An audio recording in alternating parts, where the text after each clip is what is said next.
WXOW. This is La Crosse's own News 19 6 p.m. report. He's visited Wisconsin dozens of times during his time as Minnesota governor, but now Democratic VP nominee Tim Walz heads back to Wisconsin to campaign. Plus, will the city add a new position and approve the pump house to finish the work it started? Well, these are just some of the topics up for discussion at tonight's City Council.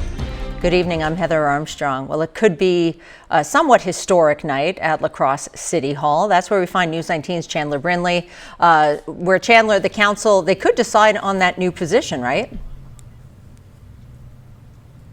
Well, good evening, Heather. Yes, indeed. While there are a number of items on the agenda this evening, the one that will probably have the most attention is the possibility of the city adding a city administrator position. That's being voted on tonight.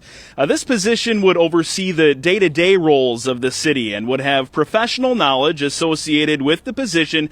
And it's kind of similar to a school superintendent, whereas sometimes an elected mayor does not have that knowledge.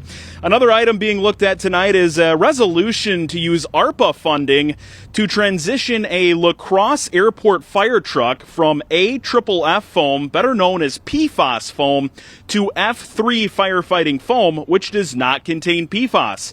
The council will also look at a resolution which was vetoed by Mayor Mitch Reynolds back in September, which appropriates funds for the Pump House Regional Arts Center. Now, this funding would assist with the recent expansion and upgrades of the restrooms at that facility. Coming up tonight at 10, Heather, we will have the results of tonight's meeting. And until then, live reporting from City Hall, I'm Chandler Brindley. Heather, we'll send it back to you. All right. Thank you, Chandler. Now, it's important to note that the mayor's position will not be eliminated if the city administrator position is added. That position has been brought up in the past, and it was actually voted down in 2012.